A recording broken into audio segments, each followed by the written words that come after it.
क्षयेत्। अब इसमें बताया गया है कि जितनी भी शिव पिंडियां बनाए हर पिंडी पर चावल संगे लगाते जाइए और ओम नमः शिवाय, ओम नमः शिवाय। गुरु मंत्र लिया है तो ओम नमः शिवाय, नहीं गुरु मंत्र में मंत्र सुनाए तो सिर्फ नमः शिवाय यह उच्चारण करते हुए और संग ही संग उनकी फिर पूजा करते रहिएगा। उसका यह वर्णन किया गया, नमोस्तु नीलग्रीवाय येत्पादं मनोन हरेत् अर्धं च रुद्र गायत्र्या आचमनं त्र्यंबकेन च। शंकर जी की गायत्री बड़ी है, एक गायत्री जपने से 100 मंत्र जपने का फल मिल जाता है। और आपसे आती होगी ओम तत्पुरुषाय विद्महे महादेवाय धीमहि तन्नो रुद्रः प्रचोदयात्। यह बोलकर कोई महादेव के ऊपर एक फूल भी चढ़ा देता है तो धरती के संपूर्ण पुष्प चढ़ाने का फल प्राप्त हो जाता है। रुद्र गायत्री बोलकर के ही भगवान शिव के ऊपर पुष्पांजलि के फूल चढ़ाइए। यह सब वर्णन किया गया है। शंकर जी का एक अद्भुत ध्यान है, वो शिव महापुराण में वर्णन है। विद्येश्वर संहिता के अध्याय नंबर 20 के श्लोक नंबर 52 वामन नंबर में है और बहुत याद करने को लायक है। आचार्य जनों को तो याद रहता ही है। ध्याये नित्यम महेशम रजत गिरिनिभम चारु चंदावतम सम। इससे महापुराण का है स्तुति श्लोक है ये। रत्ना कल्पोज्ज्वलांगम परसुमृगवराभीधहस्तं प्रसन्नम पद्मासीनम समन्ता सुतुमर्मरुडै व्याघ्रकृतं वसानम विश्वाधम विश्वबीजम निखिल भयहरम पंचवक्त्रम त्रिनेत्रम। बड़ा अद्भुत है। अद्भुत क्या, बहुत ही ज्यादा यह दिव्य है।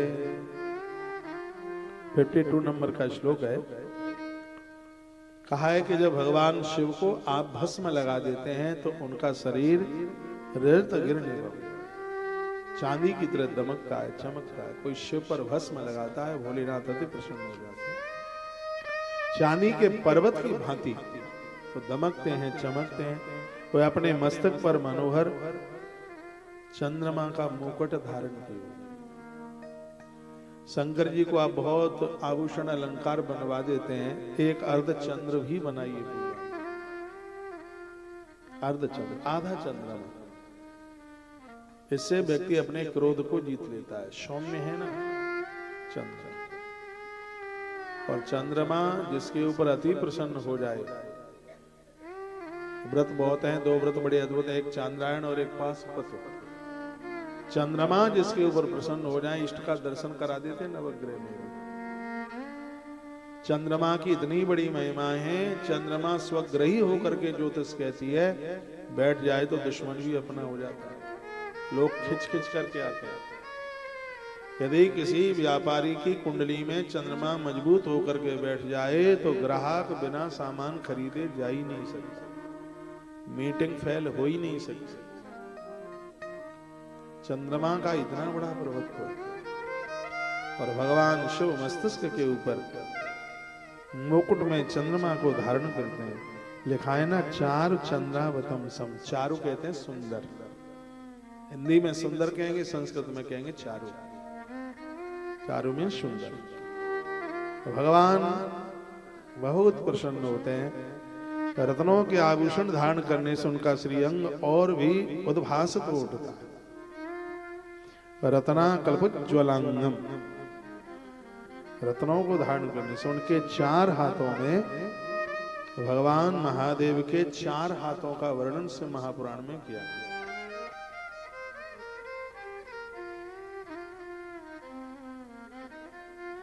तो 2 ही वाले 4 हाथ। उनके चारों हाथ में क्या क्या है? आनंद हो रहा है, कमाल हो रहा है भैया। कहते हैं बोलो शंकर भगवान की जय हो। ये गणेश जी के भी हाथों में दिखाई देता है। परशु, मृग मुद्रा, वर, अभय मुद्रा। कमल के आसन पर बैठे हुए देवता लोग चारों ओर खड़े होकर उनकी स्तुति करते हैं। मुखमंडल पर 5 मुख हैं और 3 नेत्र। तो एक में 3 है तो 15 आंख वाले हैं। विश्वाधम विश्व बीजम, पूरी सृष्टि के बीज हैं भोलेनाथ। निखिल भय हरम, संपूर्ण जगत को निर्भय कर देते हैं। भक्त को तो निडर ही होना चाहिए। वो भक्त हो ही नहीं सकता जो भयभीत होता है। थाने से, पुलिस थाने से किसको डर लगेगा? जिसने अपराध किया। हाँ, दुनिया से भय उसको लगेगा जो अपराधी है। और भगवान का भक्त अपराधी होता नहीं, इसलिए भगवान का भक्त तो काल से भी नहीं डरता। एक बार काल सम डरे। राम जी के लिए गोस्वामी ने शब्द लिखा है, महादेव के परम भक्त हैं। निडर रहिए, निर्भीक रहिए, गलत कीजिए मत। तो फिर भय काय बात का? पंचवक्त्रम त्रिनेत्रम, उनके 5 मुख हैं, प्रत्येक मुख मंडल में 3-3 नेत्र हैं। ऐसे भगवान महादेव को हम वंदन करते हैं। कहते हैं आपसे कुछ भी नहीं आता है, ऐसा बोल करके और आप भगवान शिव की पूजा कर लेते हैं, आपकी संपूर्ण पूजा ही पूरी हो गई। इत ध्यात्वा च संपूज्य पार्थिवं लिंगम उत्तमम, जपेत पंचाक्षर मंत्रम गुरु दत्तम यथाविधि। गुरु के दिए हुए पंचाक्षर मंत्र का विधि पूर्वक जप करो। पंचाक्षर मंत्र गुरु से ही लो। ओम नमः शिवाय, पंचाक्षर मंत्र गुरुमुख से सुनकर के और उसको विधि पूर्वक जप कीजिए। हे बेपरवरो विद्वान पुरुष को चाहिए कि वह देवेश्वर शिव को प्रणाम करता हुआ नाना प्रकार की स्तुति, वंदन, प्रणाम सब कर। सबको सुख देने वाले भगवान महादेव हैं, सबको सुख देते हैं और हमारे और आपके जीवन के सर्वस्व हैं। उन्हें कहिए, कहे प्रभु हमारे ऊपर आप प्रसन्न हो जाइए। यह वर्णन किया गया। आयु आरोग्यदम चैव यशस्सं स्वर्गमेव च। भगवान महादेव के इस 20 नंबर के अध्याय को जो भी कोई सुनेगा, शंकर जी लंबी आयु देंगे, उसको बीमारियों को खत्म कर देंगे, यश देंगे, पुत्र पौत्र आदि देंगे और अंत में उसे स्वर्ग प्रदान कर देंगे। ऐसी शिव महापुराण का एक भी अध्याय छोड़ने के लायक नहीं है। ऐसी अद्भुत कथा, और भूलना नहीं है। चांदी के अर्धचंद्राकार चंद्रमा बना करके अपनी पूजा में रखिए। मैंने इतनी कथाएं कह दी हैं शिव महापुराण की, लेकिन ये आज मेरी समझ में आया है। अब हम यहाँ से जाते वृंदावन सबसे पहले चांदी का आधा चंद्रमा बनवाएंगे पूजा।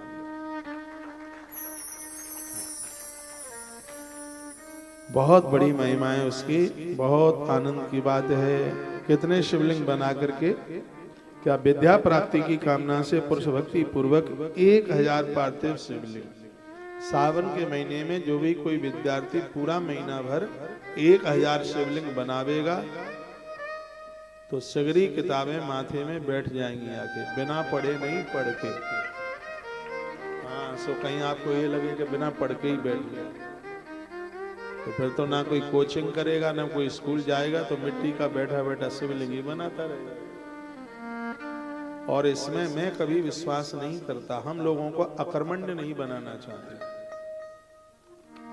पूजा करने से धन कमाने में मन लगता है। आप ये कहो कि पूजा करने से ही धन मिल जाएगा, तो फिर क्यों ऑफिस बना रहे हो?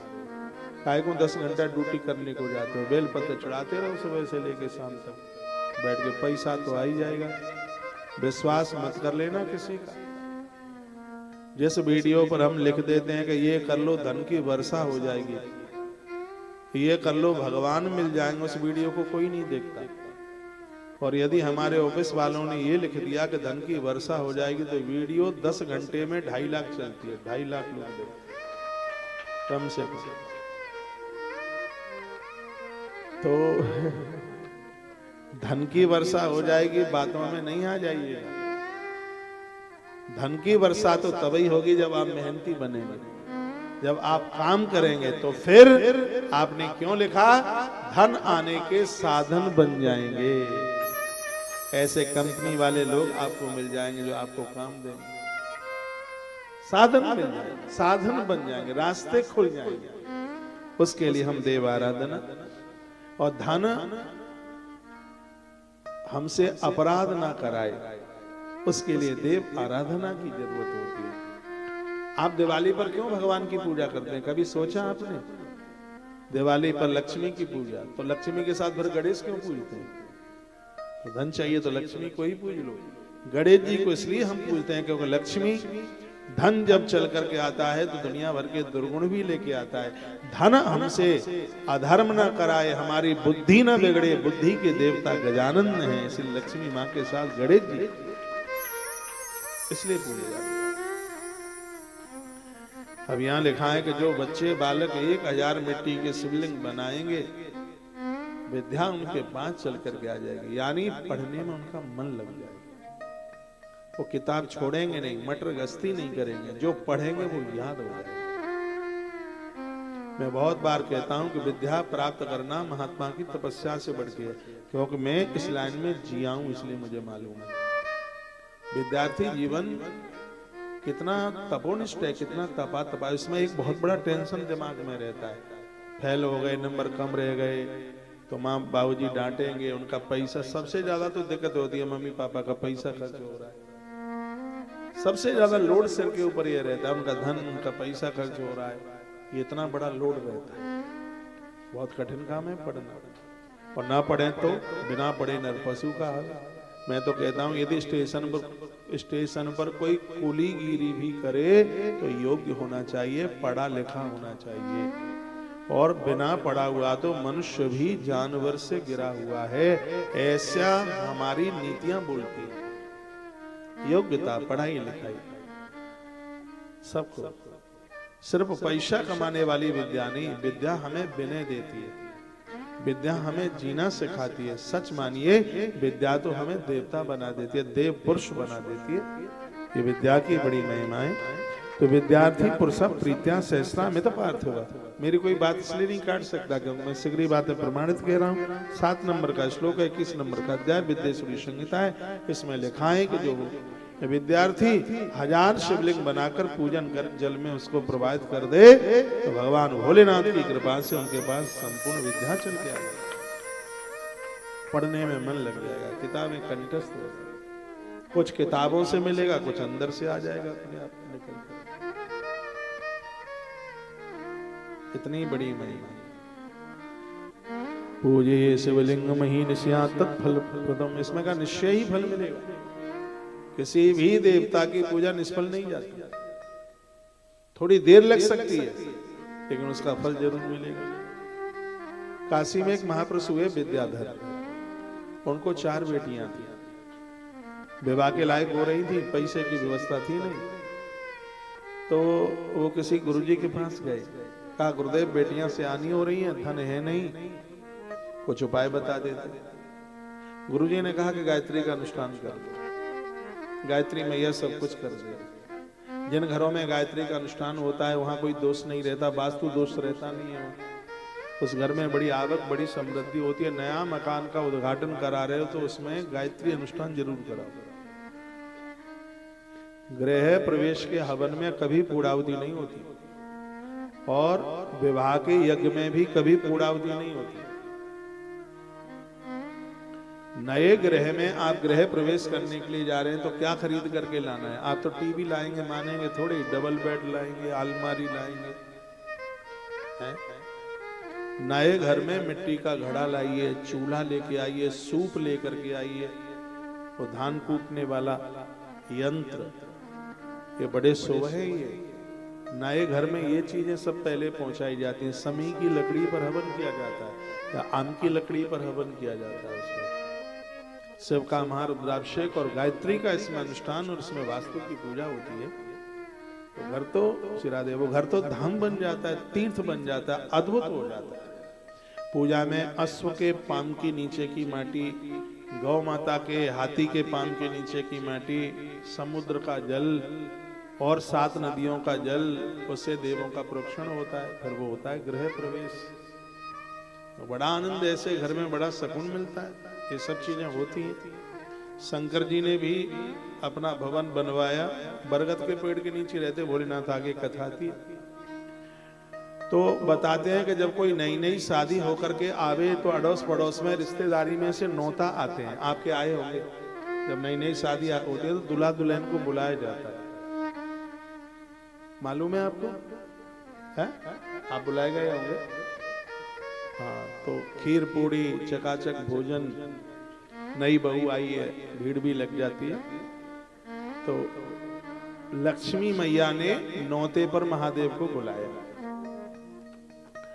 पार्वती मैया विवाह हुआ था, तो पार्वती मैया और महादेव गए भोजन के लिए। तो वहां तो ठाट बाट थे, सब आनंद ही था। से लौट करके आए तो मैया कुछ अनमनी थी, और माता अनमनी हो तो पता लग ही जाता है, मालूम लगी जाती है। तो शंकर जी ने कहा तो कुछ अनमनी सी हो। मैया बोली अनमनी है, अनमनी जानते हैं, थोड़ा रूठी रूठी सी, रूखी रूखी सी। का क्या बात है, बरगद के पेड़ के नीचे पड़े हो, देखो लक्ष्मी जी के कितने ठाट बाट है, कुछ बढ़िया सा कुछ भवन वगैरह बनवा लेते। शंकर जी ने कहा हमारी हाथ की रेखा में नहीं है। भोलेनाथ ने दाहिना हाथ दिखाया, हाथ की रेखा में नहीं है। तो मैया बोली एक दिन तो आप ये बोल रहे थे कि अच्छे काम करने से और ये रेखाएं बनती रहती हैं, और तो फिर ये आपने ही बोला था। शंकर जी ने कहा तुम चाह क्या रही हो, प्रवचन ना करो। कहा हमें एक भवन चाहिए। शंकर जी ने मना की। और माता में ये विशेषता है, कहीं नए छापे की साड़ी, नई डिजाइन की कोई चैन वगैरह देख ले। अब पति की जेब में वजन है कि नहीं वो बात की बात है, लेकिन वो तो चाहिए ही। तो कहा कि हमें तो नया मकान भवन चाहिए। तो शंकर जी ने श्री विश्वकर्मा जी को बुलाया, भवन बन के तैयार हो गया, सोने का बना है, कंचन का। विश्वकर्मा जी तो आंख पलक ढलके के बन गया। कहा बाबा देख लो एक बार। बाबा ने कहा जिसको चाहिए उसको दिखा दो, हमें क्या जरूरत है, हमारा तो बरगद का पेड़ ही ठीक है। सो मैया जी गई देखने को, आलीशान, बड़ा अद्भुत बना। मैया प्रसन्न हो गई भवन देख के, और कहा कि इतना मलूक अब बताऊंगी मैं लक्ष्मी को, है हमारा भवन देखने को आवे। लेकिन इसका नया भवन है, गृह प्रवेश।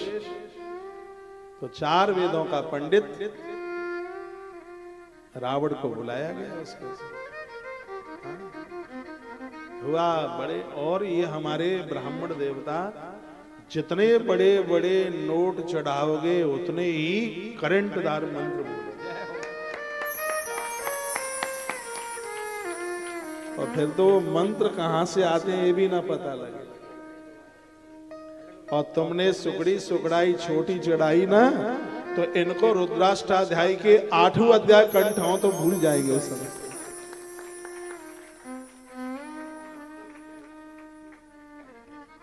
और दक्षिणा के बिना पूजा का कोई फल भी नहीं मिलता। हाँ, दक्षिणा के बिना कुछ नहीं है पूजा का फल। तो पूजा हो गई, और बड़ी अद्भुत। दशानन विद्वान है, 4 वेद कंठ, ब्रह्मा जी ने वेद पढ़ाए उसको। तो बोले बाबा ने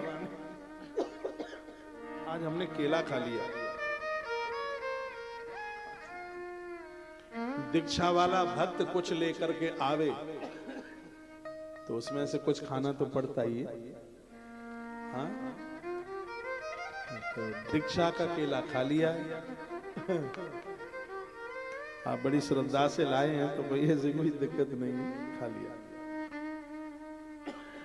तो कहा दक्षिणा मांग लो। रावण ने मन में विचार किया कि क्या मांग ले दक्षिणा में, वो तो रावण ही ठहरा। उसने कहा सोने का महल है, आपको तो बरगद का पेड़ ही ठीक है। और प्रभु जी मैं ज्योतिषी भी हूं, मकान बन जरूर बन गया है, पर तुम्हारी जन्मपत्री में मकान नहीं है, ये दक्षिणा में हमें दे दो। भोलेनाथ ने कहा दिया, और दाहिना हाथ पार्वती की तरफ किया, कहा हाथ देख ले हस्तरेखा इसमें नहीं है, दे दिया। शंकर जी ने कहा पूजा के बाद में एक विसर्जन होता है, वेदियों का विसर्जन, आचार्य लोगों को पता होता है, और वहां दक्षिणा जरूर चढ़ानी पड़ती है। जब देवताओं को बुला करके भेजा जाता है उनको, गच्छ गच्छ सुरः श्रेष्ठ, देवताओं को भेजा जाता है कि अब आप प्रस्थान करो, द्वारा बुलाएं तब आ जाना। तो पूजा का वो वेदियों का विसर्जन हुआ, उसमें भी दक्षिणा चाहिए।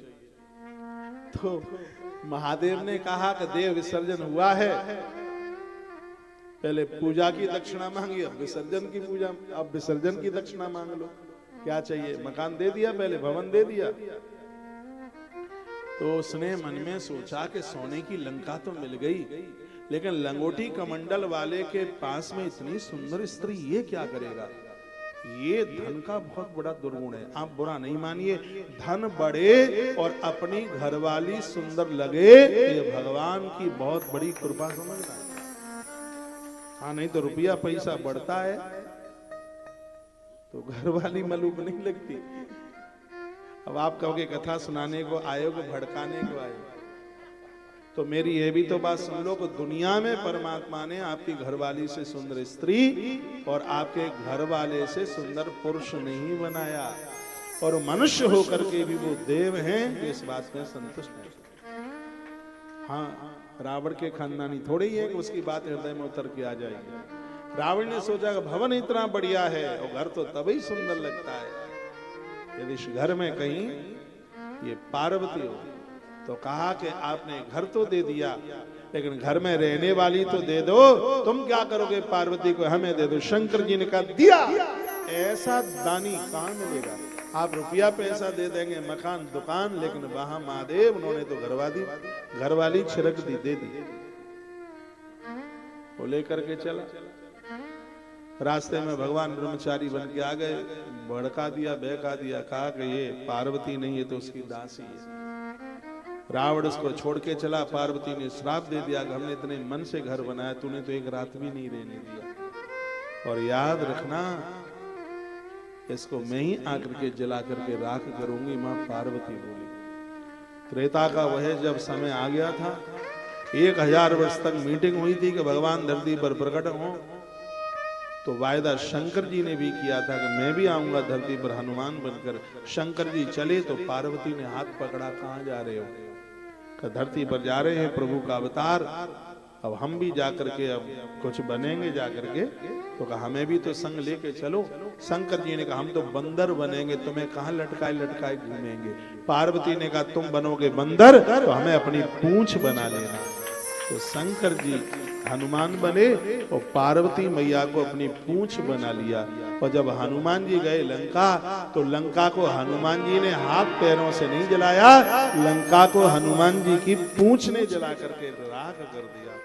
क्योंकि बजरंगी की जो पूंछ है तो स्वयं माता पराम्बा भगवती। तो इतनी सी कथा आगे बढ़ गई, इसलिए इतना सुनाया कि नवीन मकान में, भवन में गृह प्रवेश होना जरूरी। भगवान करे जो किराए पर रह रहे हैं उनको भी अपना अपना बढ़िया, और अपनी तो कुटिया तो अमरावती से भी, इंद्र की अमरावती से भी बढ़कर के, उसमें संतुष्ट रहिए। बहुत लोग बंबई में मकान खरीद रहे हैं लेकिन संतुष्ट नहीं, कहते हैं 1 BHK का है। उनको तो देखो जो फुटपाथ पर पड़े हैं, तुम्हारे पास तो फिर भी 1 BHK का है। उनको देखो कि जिनके पास कुछ नहीं है, कैसे कैसे वह अपना टाइम निकाल रहे हैं। जो भी कुछ मिलता है उसे ही भगवान का प्रसाद मान लो। कहा प्रभु बहुत बहुत आपके लिए कितना धन्यवाद, तुम्हारी कितनी बड़ी कृपा है कि आपका स्मरण बना रहता है, आपको हम याद करते रहते हैं। आपने हमें हमारी जरूरत से ज्यादा दिया। मुझे मेरे दाता ने बहुत कुछ दिया है, तेरा शुक्रिया है, तेरा शुक्रिया। उनको धन्यवाद कीजिए और मेरे साथ बोलिए क्या? हरिओम में ओम समाया है, मेरा भोला नगर में आया। हरिओम में ओम समाया है, मेरा भोला नगर में आया। मेरा भोला नगर में आया है, मेरा भोला नगर में आया है। हरिओम में ओम समाया है, मेरा भोला नगर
भोले के माथे चंदा विराजे, भोले के माथे चंदा विराज, चंदा में ओम समाया है, मेरा भोला नगर में आया है।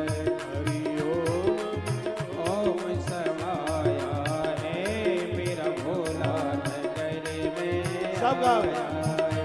मेरा भोला नगर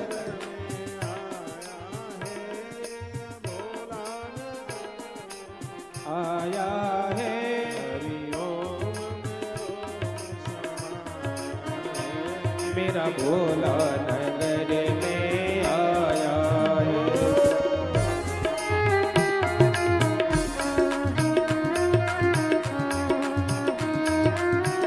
हर हर महादेव। जय हो।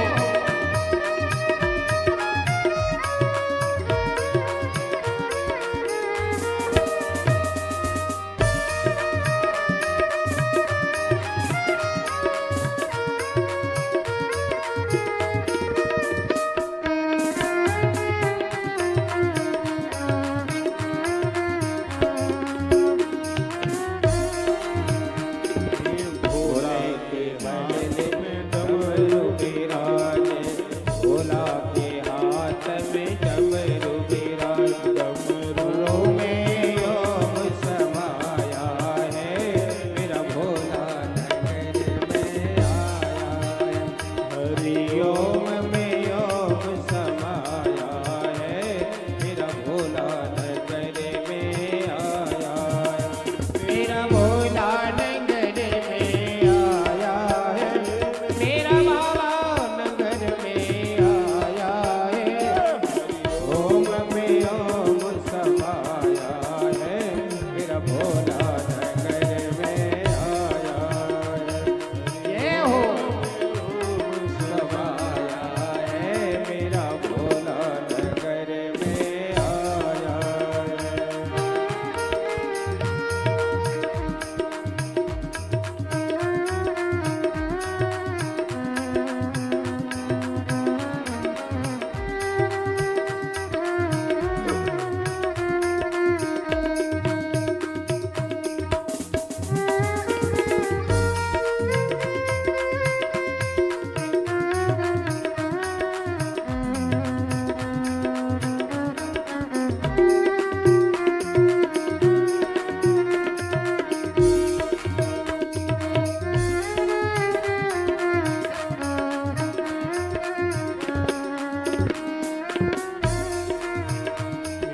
भोला के संग में नंदी विराजे, भोला के संग में नंदी विराज, नंदी में ओम समाया है, मेरा भोला नगर में आया है।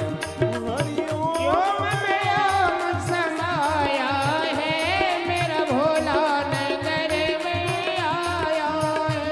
मेरा भोला नगर में आया है, मेरा बाबा नगर में आया है। हरि ओम में ओम समाया है, मेरा भोला नगर में आया है। ओम समाया है, मेरा भोला नगर में आया है। हरि ओम में ओम समाया है, मेरा भोला नगर में आया है। मेरा भोला नगर में आया है, बाबा नगर में आया है।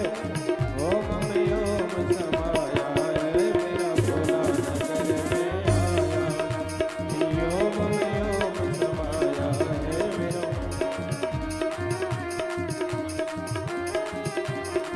आया है, मेरा भोला नगर में आया है। हरि ओम में ओम समाया है, मेरा भोला नगर में आया है। मेरा भोला नगर नगर में आया है, मेरा भोला नगर में आया है, मेरा बाबा नगर में आया है। हरि ओम में ओम समाया है, मेरा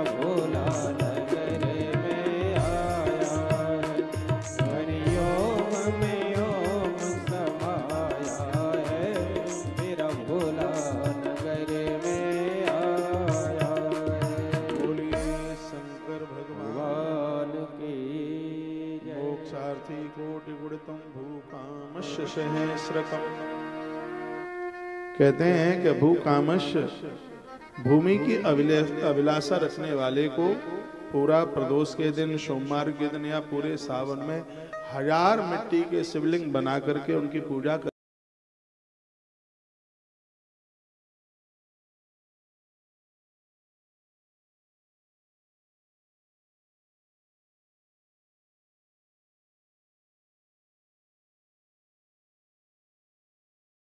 को 2000, मित्र प्राप्ति की इच्छा वाले को 3000।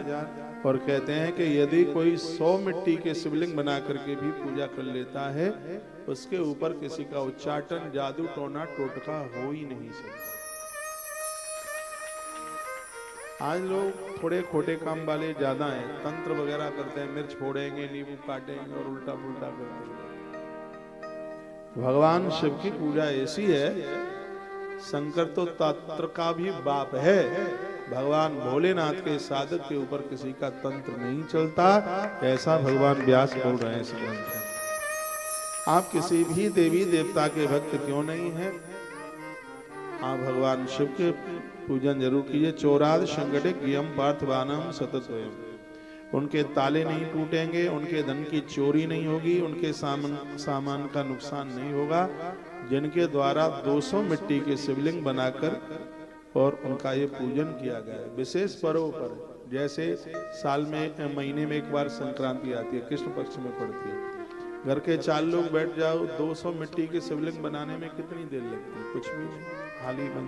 चोराद संकटे यम, चोर का भय नहीं होगा, कोई संकट नहीं आवेगा। तो ये किसी के बच्चे भटक गए हैं, रास्ते से इधर उधर चले गए हैं, 1500 शिवलिंग बनाकर भगवान महादेव का पूजन करें, वो रास्ते पर होंगे। दारिद्र्य 5 सहस्रम अयुतम सर्व कामद, 5000 मिट्टी के शिवलिंग बनाकर महादेव की पूजा की जाए तो व्यक्ति ऋण मुक्त हो जाता है, उसके कर्जे का निपटारा हो जाता है।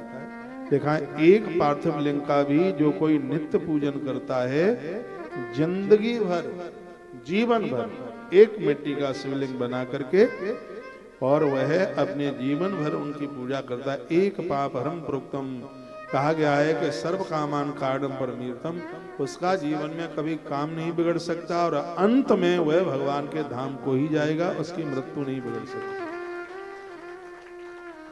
यदि कोई बिना अपराध के कारागृह में है तो उसको बाहर करने के लिए पार्थिव पूजा से बड़ी कोई पूजा नहीं है। कारागृहात् मुक्त्यर्थम अयुतम कार्येद बुध। अयुत कहते हैं 10,000, संस्कृत का शब्द है। इसमें 100 को सत बोलते हैं, 1000 को सहस्र बोलते हैं, लाख को लक्ष बोलते हैं, करोड़ को कोटि बोलते हैं, 10,000 को अयुत बोलते हैं। तो लिंगा नाम अयुतम, यानी 10,000 शिवलिंग बनाकर यदि उनकी पार्थिव पूजा कर ली जाए, बुद्धिमान व्यक्ति राजा के भय से, कारागृह से वह मुक्त हो जाए।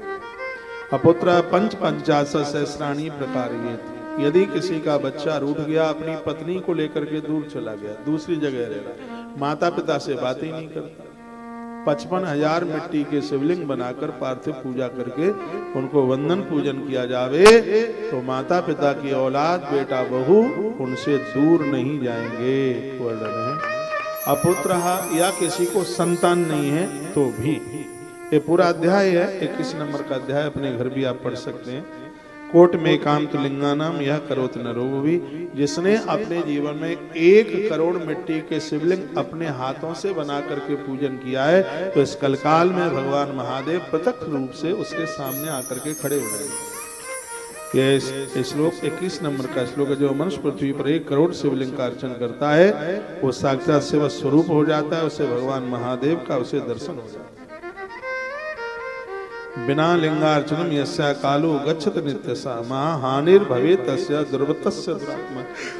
मनुष्य शरीर धारण करके जिसने बिना भगवान महादेव की पूजा करके अपना जीवन बिताया है, इसमें तो ग्रंथ में उस व्यक्ति को ग्रंथ ने दुष्टात्मा कहा, उसके लिए ऐसा शब्द बोल दिया गया है। एक तस् सर्वदानानि व्रतानि विविधानि च तीर्थानि नियमा यज्ञ लिंगार्चा चैकदश स्मृता। एक और सारे दान, विविध व्रत, तीर्थ यात्रा, नियम, यज्ञ सबरे, और एक तरफ भगवान महादेव की पूजा और शंकर की पूजा का ही पलड़ा भारी रहेगा।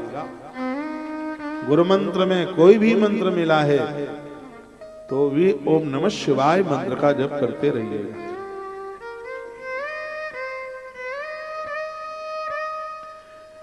आगे सुन लीजिए। शिवनाममयम लिंगम नित्यम पूज्यम महर्षि। महर्षियों को शिवनाम में इस लिंग की नित्य पूजा करनी चाहिए, गृहस्थियों को करनी चाहिए, बच्चों को, बूढ़ों को, युवाओं को, सबको। यह शिवलिंग इहलोक और परलोक ये सबको संभाल देता है।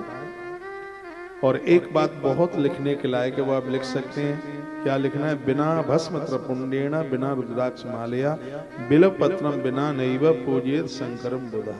समझदार व्यक्ति को चाहिए क्या चाहिए? उसे बिना भस्म, बिना त्रिपुंड के, बिना रुद्राक्ष की माला धारण किए और बिना बेलपत्र के भगवान शंकर की पूजा पूरी नहीं मानी जाती। ये इस ग्रंथ में लिखा है। शिव पुजारियों के लिए भस्म नहीं है तो त्रिपुंड लगाई माथे पर, कंठ में रुद्राक्ष पहने और पूजा में बेलपत्र जरूर रखे।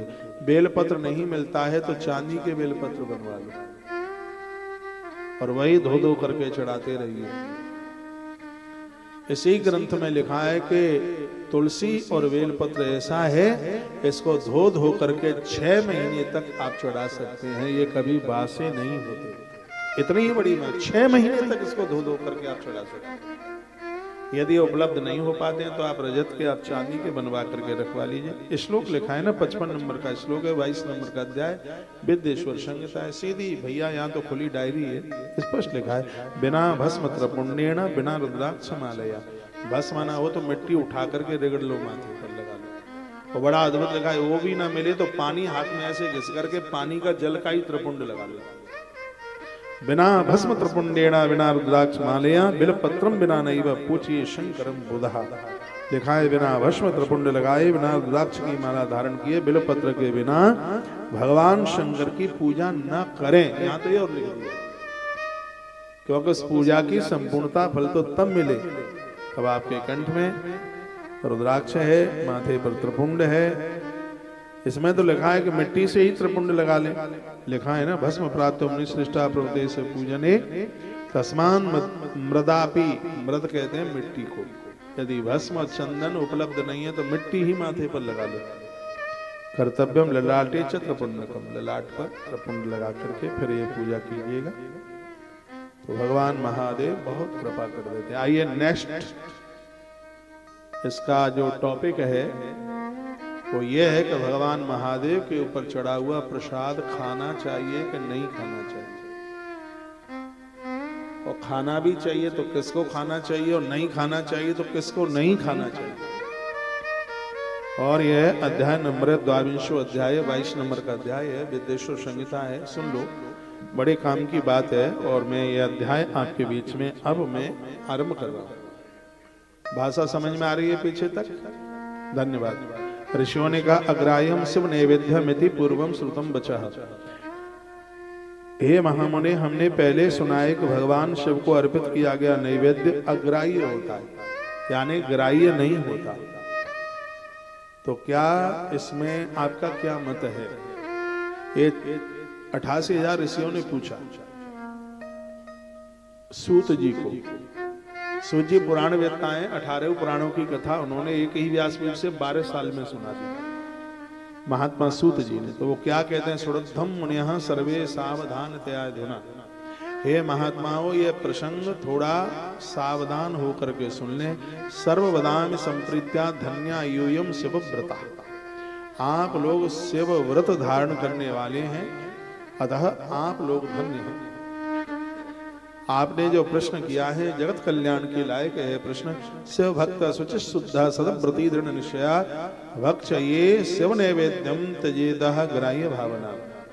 जो शिव का भक्त पवित्र शुद्ध सदव्रती दृढ़ निश्चयी है, उसे शिव नैवेद्य अवश्य ग्रहण करना चाहिए। जो शंकर का पुजारी है, पंचाक्षर मंत्र जपता है, भगवान महादेव के प्रति जिसकी पूरी अटूट श्रद्धा है, ऐसा शिव भक्त भगवान शिव का प्रसाद लेने का अधिकारी है।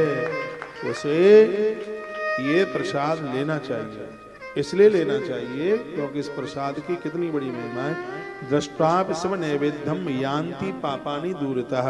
शिव नैवेद्य को, भगवान शंकर के प्रसाद को देखने मात्र से पाप भाग जाते। ले लिया ये तो बहुत बड़ी बात है, यदि उसको दर्शन भी कर लिया नेत्रों से, पाप भाग जाते। और शिव नैवेद्य भक्षण करने से करोड़ों पुण्य स्वतः ही चल करके आ जाते हैं।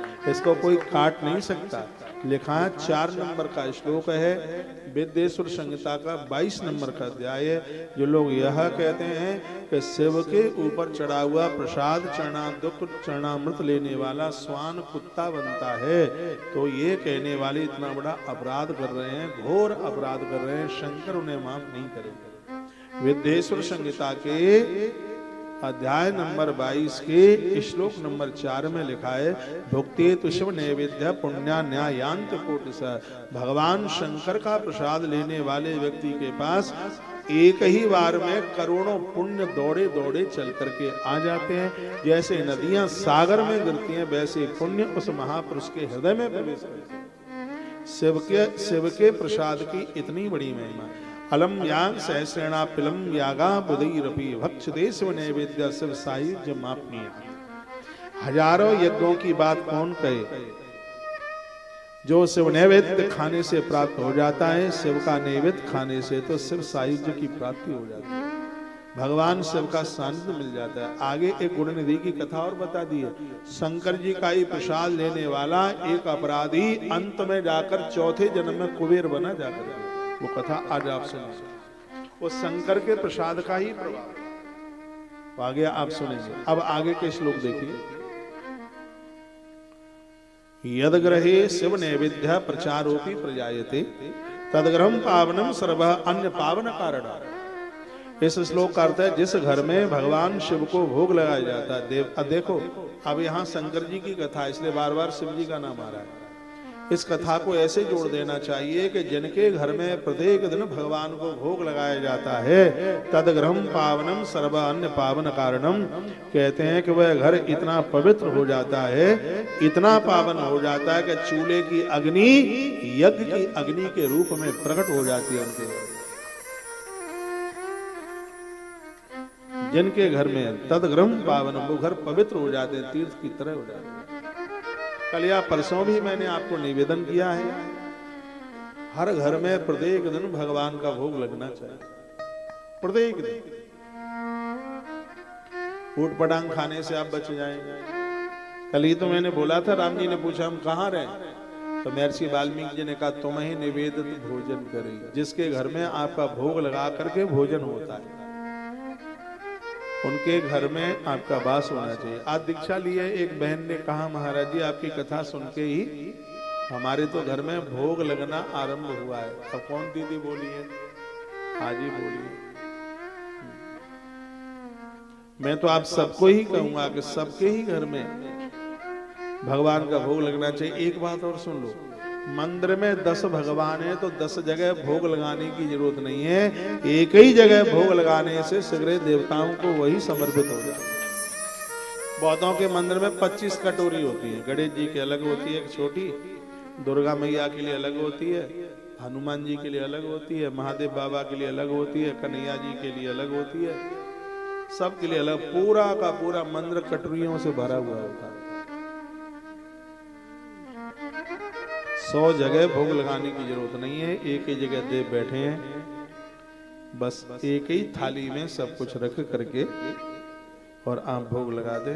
आगतम शिव नैवेद्यम गृहीत्वा श्री सामुदा भक्षणीय प्रयत्नेन शिव स्मरण पूर्वक। आए हुए शिव नैवेद्य को प्रसन्नता पूर्वक सिर झुकाकर, प्रसाद जब भी लें तो थोड़ा सा मस्तिष्क ऐसे झुका दें। यहाँ वर्णन किया गया है, प्रसाद लेते समय मस्तिष्क झुकाने वाले लोग उस प्रसाद को लेकर के वर्णन किया गया है कि शिव का स्मरण करते हुए, भगवान का स्मरण करते हुए, और जब वो इस प्रसाद को लेते हैं तो प्रसाद मात्र को लेने मात्र से उन्हें चांद्रायण व्रत करने का फल प्राप्त हो जाता है। यह महिमा भगवान के प्रसाद की। आगतम शिवने विद्यान्यदा ग्राह्य मित्यपि विलंबे पाप संबंधो भवत्येव ही मानव। प्रसाद में बिल्कुल देरी नहीं करनी चाहिए। प्रसाद तो ले लें। बहुत लोग प्रसाद ले जाते हैं, कथाओं में से फ्रिज के ऊपर डाल देते हैं। हाँ, सोचते हैं कि केला तो हमारे फ्रिज में दुनिया भर के रखे। हाँ, केला से तो फ्रिज भरा ही है, सड़ रहे हैं तो बगल वाले प्लॉट में भी डाल देते हैं उठा करके। जो मंदिर में से आपको चरणोदक मिलता है, 5000 लीटर का पानी कहीं प्रदेश में मिलता हो तो वह भी ले लेना, वो स्वाद नहीं आएगा। हम गांवों के देहाती लोग हैं, गांव में जन्मे हुए हैं। भले ही आपकी दृष्टि में हम कमजोर हों, हम तो पक्के ठेठ देहाती हैं गांव में। हाँ, नीम के पेड़ के नीचे रहे हुए लोग हैं। कथाएं गांव में होती थी, आज भी देहातों में कथा होती है। गर्मियों में ज्यादा कथाएं होती हैं। क्या प्रसाद में माताएं लेकर के आते हैं? खरबूजा, तरबूजा, और जग भर भर करके लेकर के आते हैं दही। दही लेके उसको क्या कहेंगे? चन्ना मित्तु, अपनी देसी भाषा में। आप चाहे जितनी बढ़िया से बढ़िया लस्सी बना लेना, जो कथा के चरणामृत में आनंद आता है वो आनंद आ ही नहीं सकता। बंबई का सबसे बड़ा लड्डू वाला हो, ब्रांडेड, उसके यहां से लड्डुआ खरीद के लेके आना। मैं छाती ठोक के कह सकता हूं कि हनुमान जी के मंदिर में, गणेश जी के मंदिर में लगा हुआ भोग लड्डू का जो स्वाद है, लाख रुपया किलो आवे तो भी उसमें वो टेस्ट नहीं हो सकता। घर में भी आप भोग लगा करके और बिना भोग के भोजन पाना, और फिर दोनों का अंतर समझ लेना, आपको पता लग जाएगा। इस श्लोक को कभी भी नहीं भूलना। जिनके घर में भगवान का भोग लगा करके प्रसाद दिया जाता है, उस परिवार को प्रत्येक दिन चांद्रायण व्रत करने का फल प्राप्त होता है। हर घर में भगवान का भोग लगना चाहिए। चांद्रायण व्रत बड़ा कठिन है, मैंने एक किया है जीवन में, इसलिए मुझे पता है। मेरे गुरुजी ने 3 किए, मैंने किया 1 महीने का। इसमें चंद्रमा की कलाएं बढ़ती हैं तो ग्रास बढ़ाना पड़ता है। मोर का अंडा जितना बड़ा होता है इतना बड़ा ग्रास होता है। लेकिन मैंने माघ के महीने में किया है तिल के ऊपर। पहले दिन 1 तिल, दूसरे दिन 2 तिल, तीसरे दिन 3 तिल, 15वें वाले दिन 15 तिल रात को 11 बजे। फिर उसको कम किया जाता है। फिर 15 के बाद 14, फिर 13, फिर 12, फिर 11, 10, 9, 8, 7, 6, 5, 4, 2, 1 महीना। रंग ऐसा हो गया था जैसा भैंस का रंग होता है। डॉक्टर ने कहा बचोगे, खड़ा हूं गिर जाऊं। 16 घंटे का आसन था। सुबह 5 बजे से लेकर के रात्रि को 11 बजे चंद्र दर्शन करके, तो कभी वो 9 बजे निकलता तो कभी 11 बजे भी निकलता। तो महीने में इतना बड़ा कठिन यह व्रत है, चांद्रायण व्रत।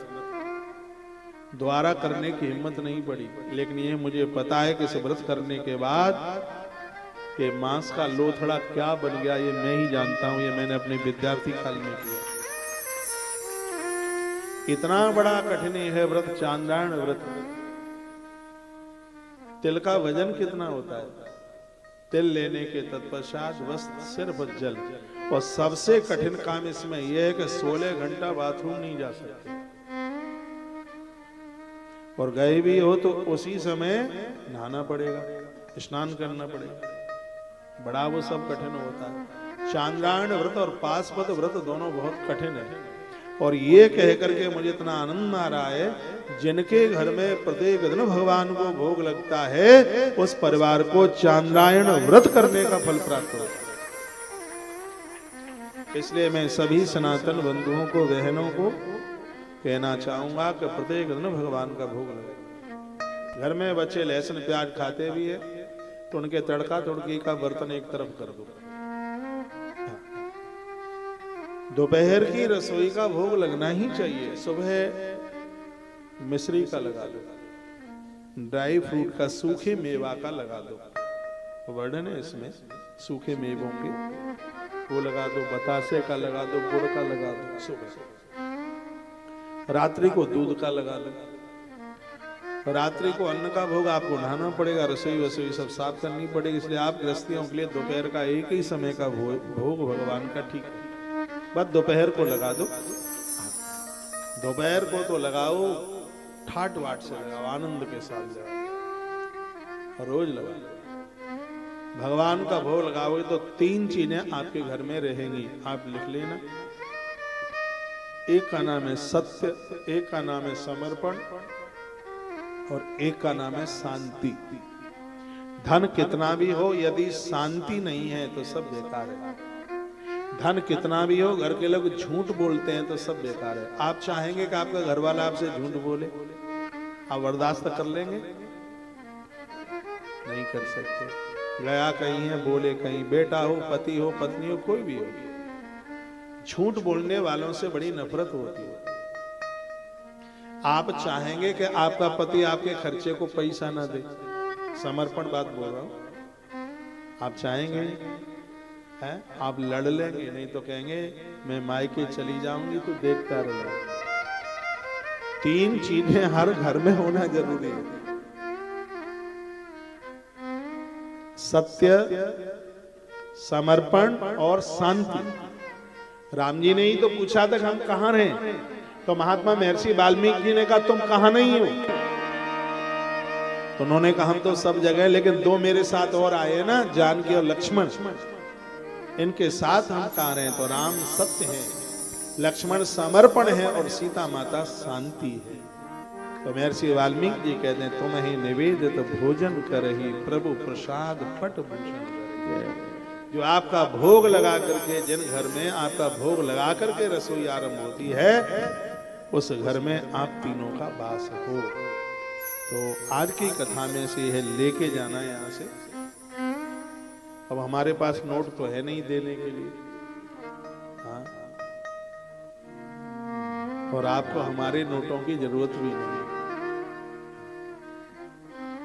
आप तो बड़े उदार हैं, बड़े मेहनती लोग हैं, और मैं प्रार्थना करूंगा कि कहीं भी नोट लेने को न जाना, न मंदिर में जाना, न दोस्त के यहां जाना, न मित्र के यहां जाना। नोट तो अपनी मेहनत से कमाना, पैसा मेहनत से।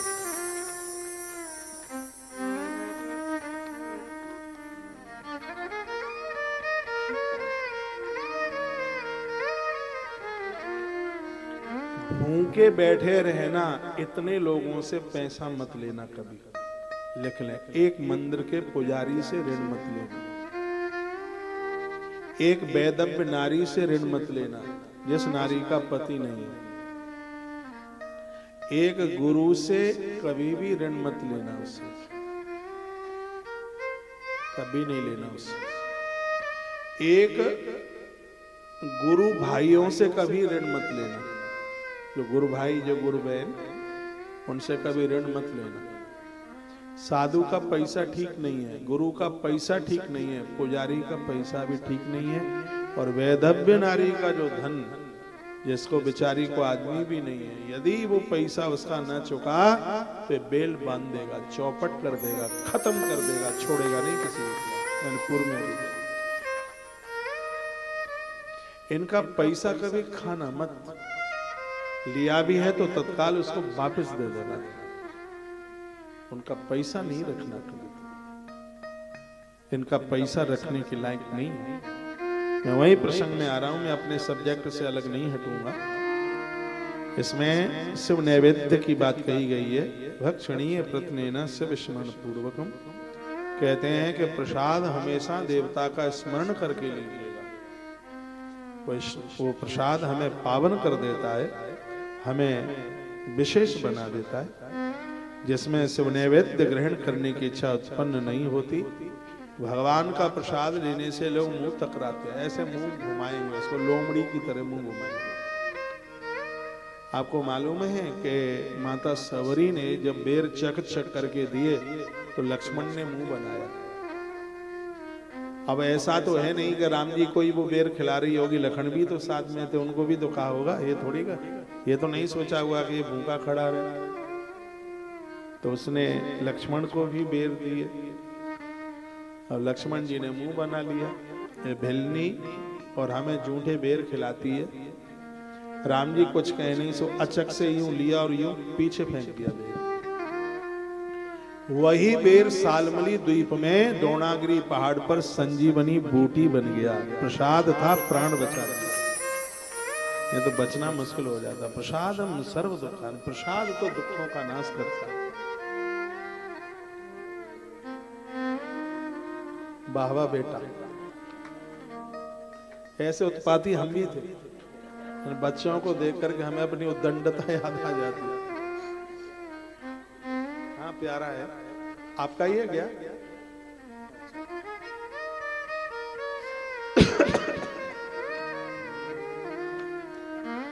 आइए आगे के कुछ श्लोक हम सुन लें। पीछे तक आप हमें सुन पा रहे हैं?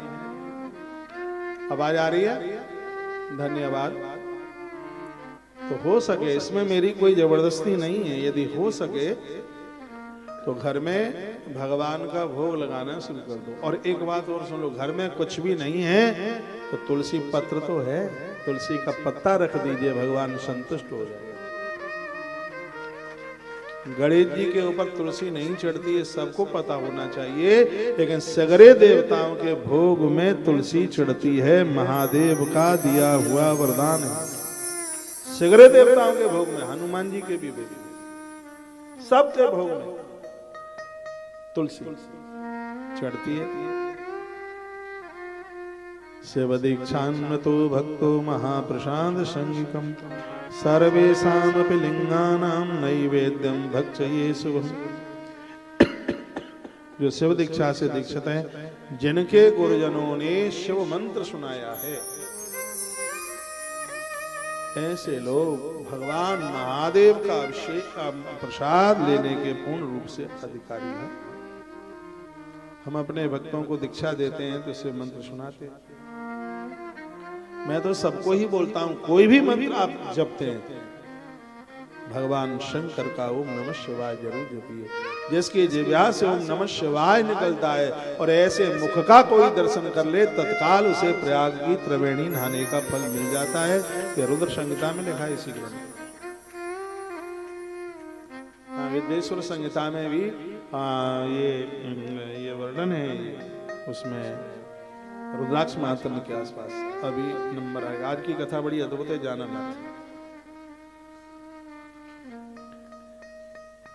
अन्य दीक्षा युजाम नृणाम शिव भक्तिर आत्मनाम षडुत्थम निर्णयम प्रीत्या शिव नैवेद्य भक्षय। जिन मनुष्यों ने अन्य देवताओं की दीक्षा ली है और शिव की भक्ति में वे अनुरक्त हैं, उनके लिए भी शिव नैवेद्य भक्षण के विषय में कुछ बातें कही गई हैं, वो सुनिए। शंकर जी उनके इष्ट नहीं है और देवताओं का मंत्र जपते हैं, तो लिखा है सालिग्रामोद्भवे लिंगे रसलिंगे तथा ध्वज। आप शंकर जी को स्नान कराते हैं और आपके इष्ट कोई दूसरे हैं, तो इसमें लिखा है गोपाल जी को या राम जी को या सालिग्राम जी की शिला को अभिषेक के संग में आप वहां पर बैठा दीजिएगा। हे ब्राह्मणों, सालिग्राम भगवान का स्पर्श कराते ही हर भक्त भगवान शंकर का प्रसाद लेने का अधिकारी हो जाता है। फिर पूछा सालिग्राम स्पर्श कराने की क्या जरूरत है? का इसलिए जरूरत है कि कहीं शंकर जी के ऊपर पिंडी पर चढ़ा हुआ प्रसाद, जिसके ऊपर चंडा देवी का अधिकार है, चंडा का अधिकार है, इसलिए उस प्रसाद को तो मंदिर का पुजारी भी नहीं ले सकता। और मैंने पूर्व में भी बोला है कि पिंडी के ऊपर चढ़ा हुआ यदि पैसा भी है तो औरों को छोड़ो, पुजारी जी भी उसे अपने काम में नहीं लेते। ऊपर चढ़ा, बिल्कुल ऊपर, पिंडी के ऊपर। इसलिए हम कभी भी शंकर जी के ऊपर, पिंडी के ऊपर पैसा दक्षिणा नहीं चढ़ाते, नीचे चढ़ाते। कम से कम किसी के काम में तो वो चल के आगे। और आप भी ऐसा ही करें। बहुत लोग नोट ऊपर चढ़ाते हैं, बड़ी नोट है, थोड़ा लोग देखें तो सही कि हमने कितनी बड़ी चढ़ाई है। ऊपर चढ़ाएंगे पिंडी के ऊपर, सबको दिखाई दे। उसे नीचे चढ़ाइए। वो प्रसाद भी ऊपर रख देंगे, ऊपर बेलपत्री चढ़ाओ ना, फूल चढ़ाओ, प्रसाद नीचे चढ़ाओ, से सबके काम आए। उसके ऊपर चंडा देवी का दिकार है वहां ऊपर, वहां चावल चढ़ाइए और पूजा की सामग्रियां चढ़ाइए। लेकिन जब प्रसाद की बात आती है उसे आप वहां चढ़ाइए जहां नीचे ब्रह्मा जी का स्थान है। पिंडी में नीचे ब्रह्मा और मध्य में विष्णु और सबके ऊपर रुद्र है, ऊपर रुद्र देवता का वास है। तो वो वहां नीचे रखिए, वहां चंडा का अधिकार है।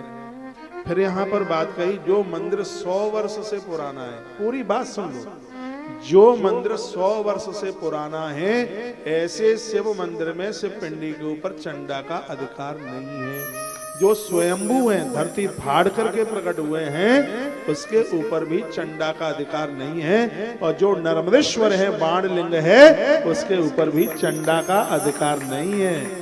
तो ऐसे जो महादेव हैं उनमें सालग्राम भगवान को स्पष्ट कराने की जरूरत नहीं पड़ी। समझ में आ रहा है कि नहीं?